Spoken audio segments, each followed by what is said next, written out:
Good morning, Philippines! And a special thank you to all the new subscribers and old subscribers for hanging in there. I really appreciate your support. That's what makes these videos worthwhile. And if you have the time, please don't forget to hit that like button and subscribe to my channel. But today we're going to talk about what's involved in moving and living here in the Philippines and some of the details that may have been missed on other channels and things that might help you in making your transition here a little bit easier. So climb aboard and let's have a look.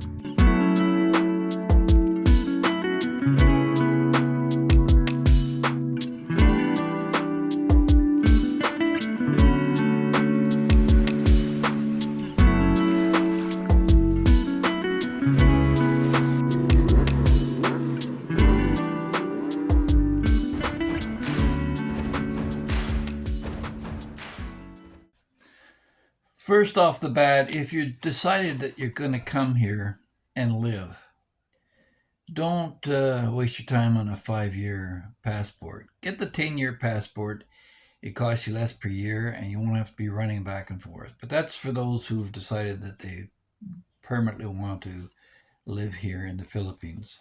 Now, before you go, the first thing you got to worry about is how you're going to pay for all this. So you want to make sure that you're set up with your bank and that you've got your Visa, debit, and credit cards all in order with a long extension date, so you don't have to worry about them sending a renewal in the mail, which is not the best thing here in the Philippines. So before leaving the US or Canada, make sure the expiration date on your credit card lasts at least a couple of years, so you don't have to worry about that. And let your banks know. Now, as for stuff that you've got there in North America, don't bring it here, especially if it's electronics. They work differently here, and you're going to need adapters or transformers for your appliances to work. But the cost of shipping, you're better off to look at getting something here that you can get here that you got there. But there are some things that aren't easily available here that you probably want to deal with. The thing that you might want to consider is the Bakbayan boxes, where they'll ship things on a slow boat to China. It'll take forever to get here, a couple of months at least, and it is slightly cheaper to ship it that way if you have to ship it. But don't forget that also the Philippines are islands surrounded by ocean seawater, which is full of salt. So the salt that's in the air is going to attack anything that's corrosive. So you got to deal with that. There's salty air. We also have termites, so anything that's wood, you got to be careful. You can set up termite sensors around your place of residence, but I just looked at a condominium here where all the stairwell has been eaten out by termites and kind of put a kibosh on buying that one. And also, if you come here, you got to get used to some of the wildlife coming indoors. There's always cracks, and the ants get in, and the cockroaches, and little geckos. I love the little geckos. They're kind of cute. They do shit on your wall. That little brown stain you'll see on the wall every now and then, that's from a gecko. As well as you've got rats that you'll see running along the roadsides quite often. A couple with cats and dogs and frogs, and even snakes in some parts of the country. So, yeah, those are a bunch of the wildlife that you'll likely to run across inside your own house occasionally. Now, I would recommend that you get your t-shirts in terms of clothing. Get your shirts and cotton underwear that fits you, that you're comfortable with, before you leave North America. They seem to carry an awful lot of nylon and polyester and crap here, but Light cotton is not as frequently found. Certainly not in the larger sizes. I'm not saying it's not available, it's just not as often. And if you do get a t-shirt here, you can be pretty well count on it shrinking. Now, when you come here, you should be renting. Start with an Airbnb or something like that. Rent for 6 months in a spot that you think that you might want to permanently want to settle. But um, you have to stay here beyond the 2 week vacation travel time, which you may want to come to test the waters and see if living here would be for you. And to a lot of people who've never traveled outside of continental North America, it's going to be a real shocker for some of you. But I think for most country boys who've used to a little bit of horseshit between the boots, can I say, that it's not going to bother you a whole lot. So that's the other thing. If you're used to using the outhouse, a CR won't, a comfort room won't be any bother to you. And remember here that toilet paper is considered a luxury. You can buy it in the grocery stores, but they won't be providing that for you in any of the shopping malls, except through little packets that they dispense in some of the malls now. But you'll have to buy that. Now, don't bring lots of socks and shoes. You're going to be wearing sandals and you want your feet to breathe in large part. So I wouldn't consider maybe a pair of dress socks for an occasion or something like that.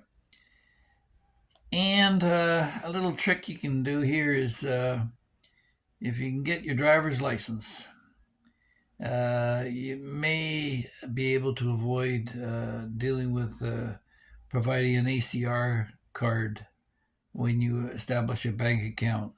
Now, an ACR card is a card for proof of residency here in the Philippines that you're required after your first passport renewal. So, you might want to consider that before you go to apply for a bank here. And you definitely want to have a bank here that you can have a card and you can transfer funds into. They'll insure up to 500,000 pesos in a bank account. And you can get a passbook or a card system, and I've covered that in other videos.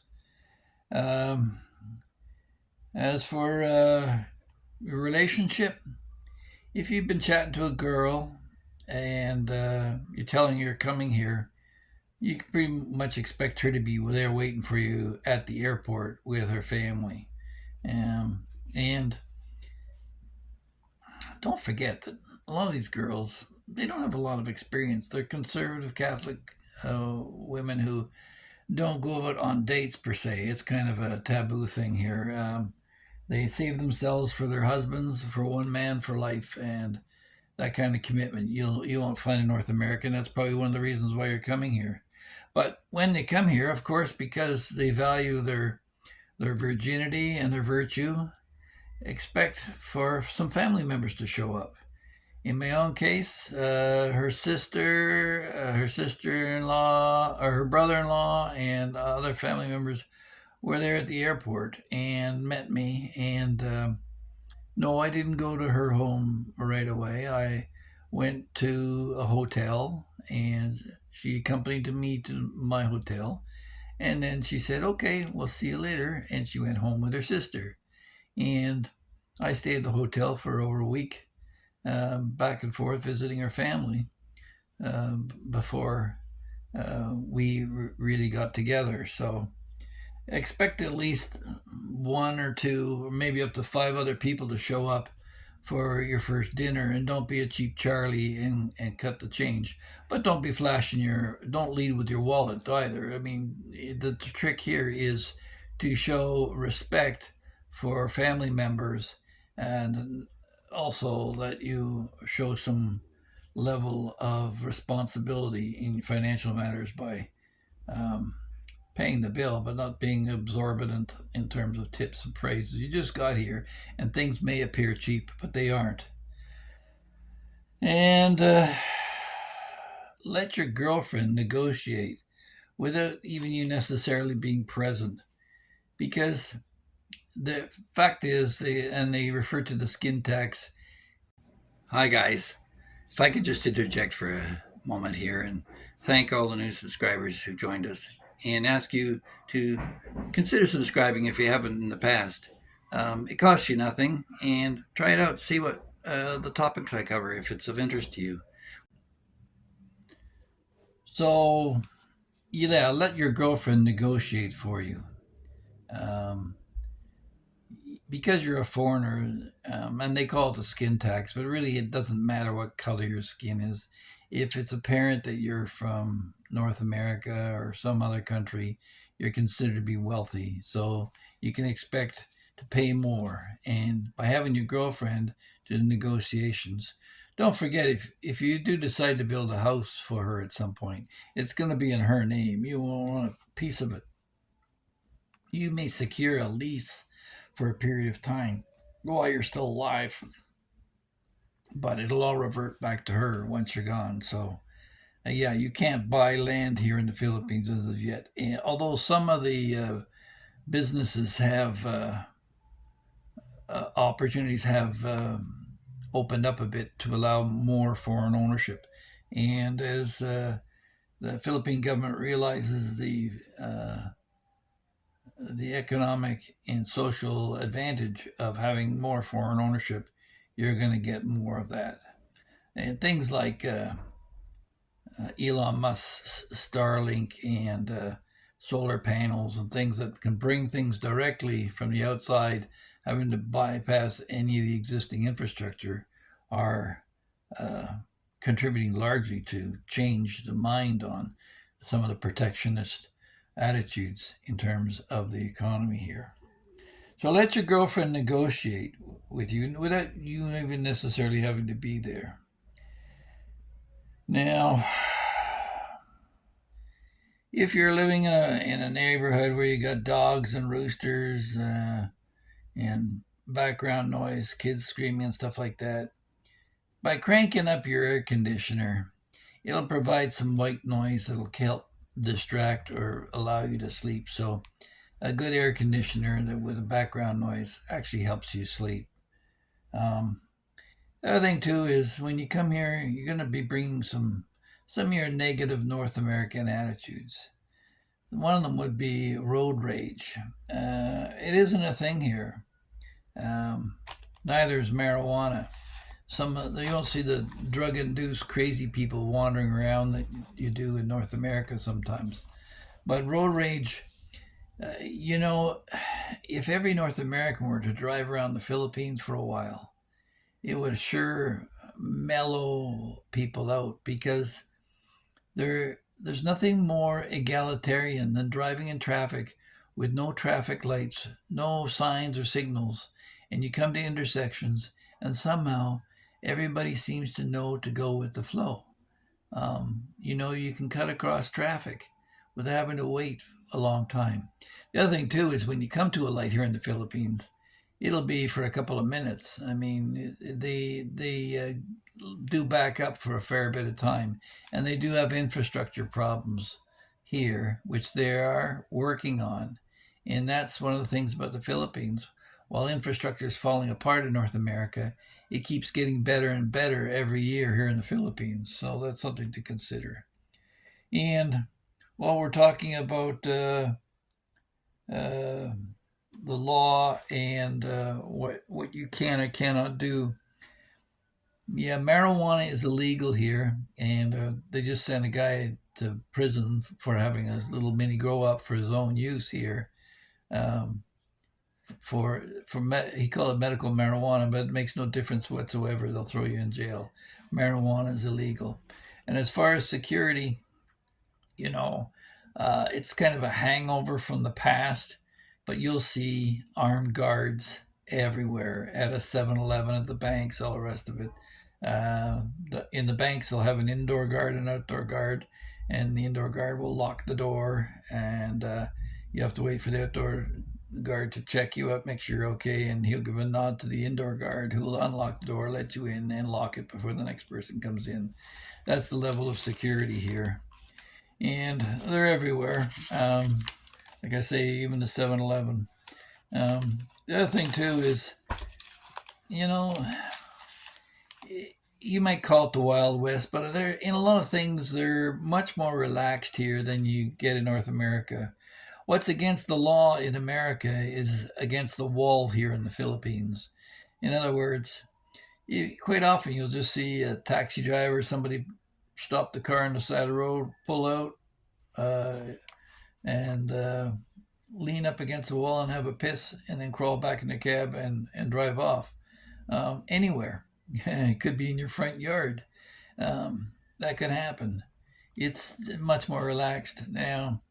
They do have crackdowns occasionally, but people are supposed to be wearing running shoes when they ride a motorbike, but you'll see them occasionally with flip flops and without helmets, all the rest of it. A lot of corners are cut, and depending on where you are, um, there may be some traps. You'll see sometimes along the side of the highway a whole lineup of motorcycles with people waiting for the roadblock to either be shut down or for somebody to show up with a helmet because they've got no helmet and they can't afford to go through a roadblock and have to pay the fine.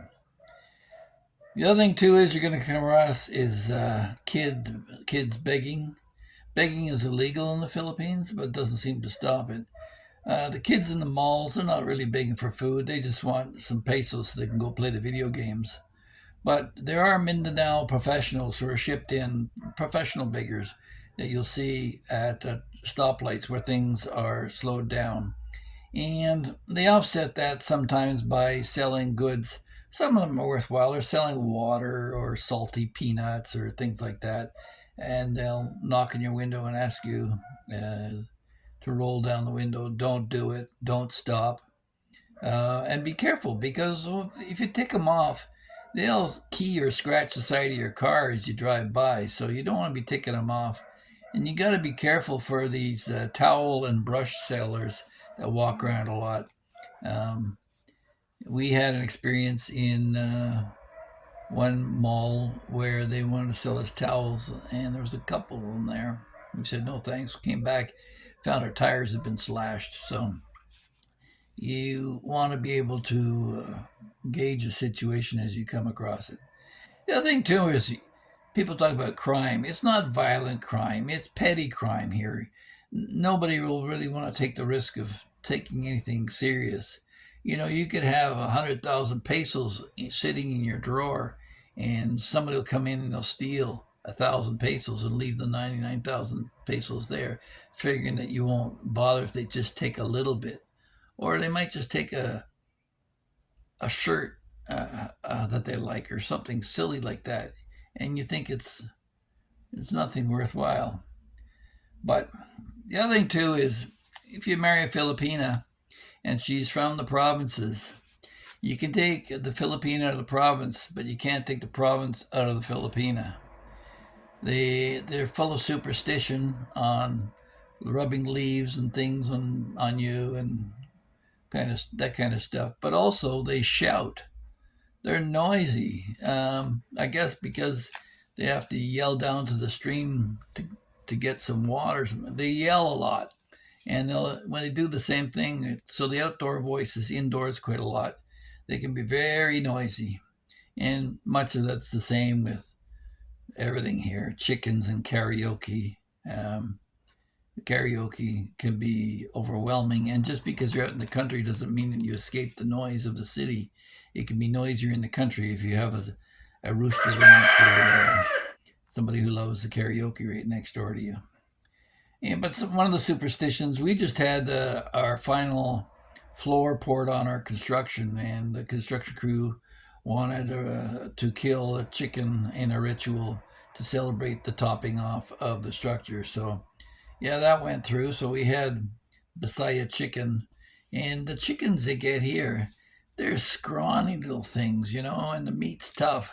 It's not the fluffy farm chickens that you get full of hormones in the West, but it's probably better for you. But having said that, the Filipinos have a terrible diet. It's absolutely atrocious. When you walk in the grocery store, first off, you're going to notice is sugar and salt everywhere. Salty chips, salty cheesies, and sugar and candies and all that kind of stuff.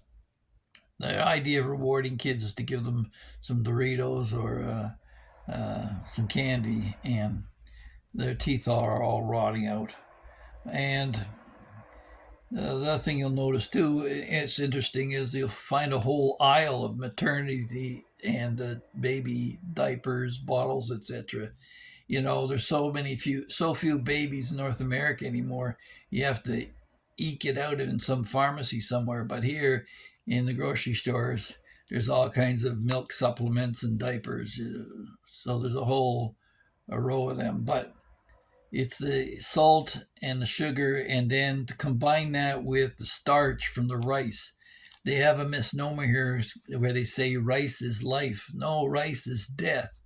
In fact, it's an appropriate color, white rice, because white in Asia is commonly used in funerals and death. It should be a signal to them, but no. So they consume huge amounts of it, and the end result is the carbohydrate turns to sugar, of course, inside them, and they become pre-diabetic as children. And the Philippines is one of the highest rates of diabetes in the world because of it. So they should really be looking at other sources. The other thing too that doesn't make a lot of Filipinos' food taste that great is the oils that they put when they fry their chickens. Everything's fried, and it's not good for those of us who have high cholesterol. But yeah, heart disease and diabetes are major contributors of mortality here in the Philippines. And it'll be interesting to see if the Philippine government initiates some sort of consumer protection laws or things that will protect the Filipina from uh, being given crap. And speaking of crap, a lot of it comes from China, um, where they seem to unload all their junk here in the Philippines. You go to a store and everything's plastic, and the UV and the salts and the caustic waters that you use here will wear them down pretty quick. So then we've got some of the requirements for travel here. Um, if you decide to take your Philippine out of the country, it's going to cost you between 2,170 and 2,880 pesos, um, plus a terminal fee for you to leave the airport, both you and your Filipina. And it'll depend on whether you're leaving under business or as an OFW, overseas foreign worker, or as a tourist, what amount you'll pay. And if you decide to stay here longer than 6 months, you'll be required to get security clearance before you leave. So you should allow for a couple of days for your passport to be sent in and checked out, or paperwork to be done to make sure that you're not uh, at risk through the NBI, the security forces here in the Philippines. And one of those things that'll come up in your security clearance is any infractions that you have while you were here. So if you've been a loudmouth and you've been bad mouthing other people here in the Philippines, the libel laws here in the Philippines are much more constrained than they are in North America. And just because it's true doesn't mean that you get the right to say it. So you can't just be going around talking bad about people, or it can come back to haunt you, and you can end up being barred from the Philippines for life. So just remember that. And well, another thing you're going to come across here is laundry services. Philippine Laundry right now, we have a girl that comes in every week, every Thursday. Helen comes in, she does our laundry, and she's here today. She charges us between 500 and 1,000 pesos, usually around 800 for the whole family of four. And she'll do all our laundry, wash it, and hang it, and the wife will fold it. But for a wash, dry, and fold, typically one load up to 25 kilograms will be 200 pesos, which, what's that? $5. And if you want it all pressed or ironed, it'll cost you another 100 pesos. So that's what it is. But we get ours hand washed.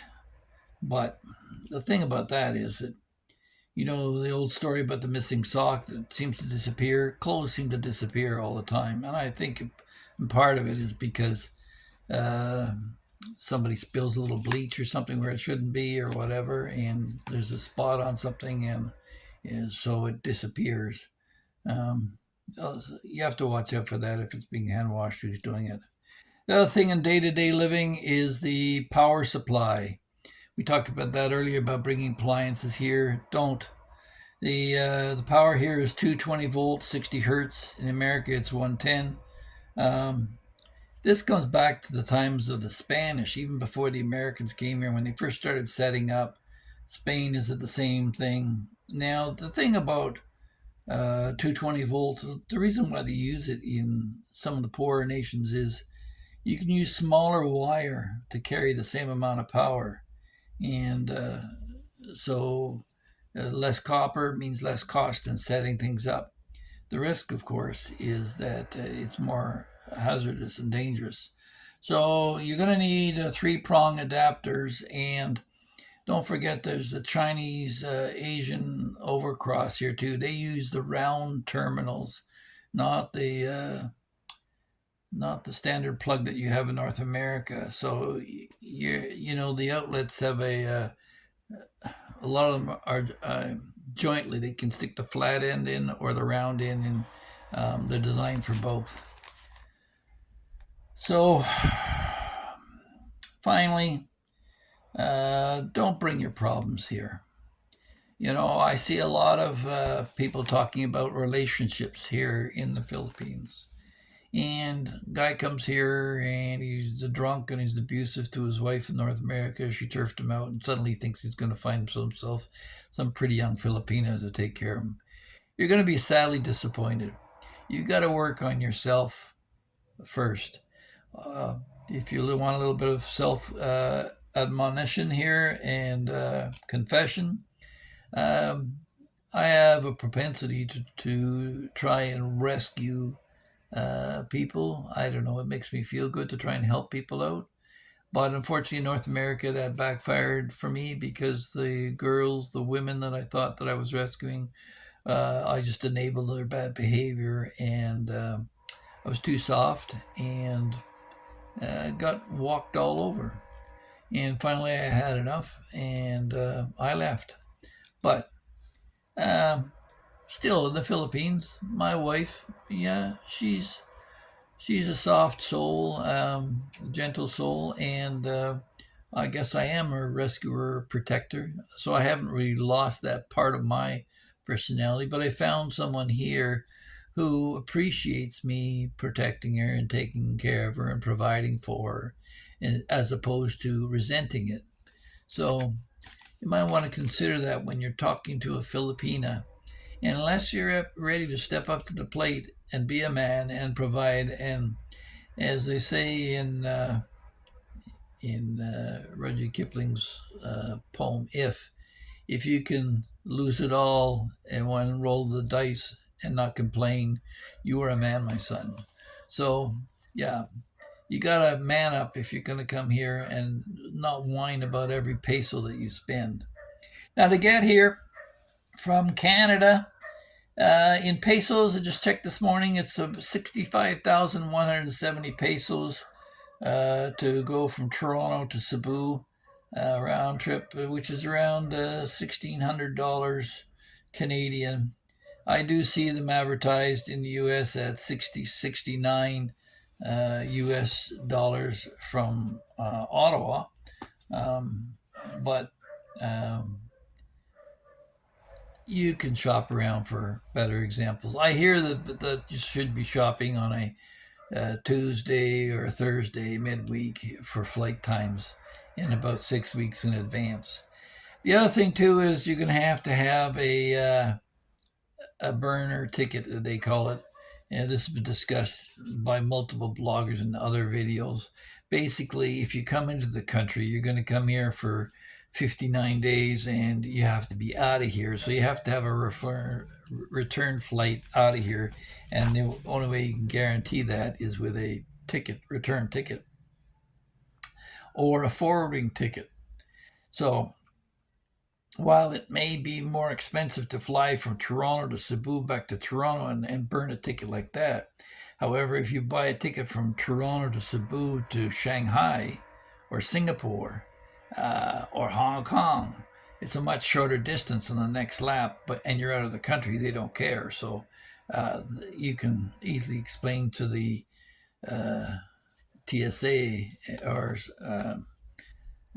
airport employees that you're going forward in your travels. And then when you get here, if you decide to get an extension, you can just simply throw the ticket away. Last time, I didn't even need to do that because I have a Filipino wife, but I did buy a ticket to Singapore, and it was an extra $65, just for an example. So I ended up throwing that ticket away.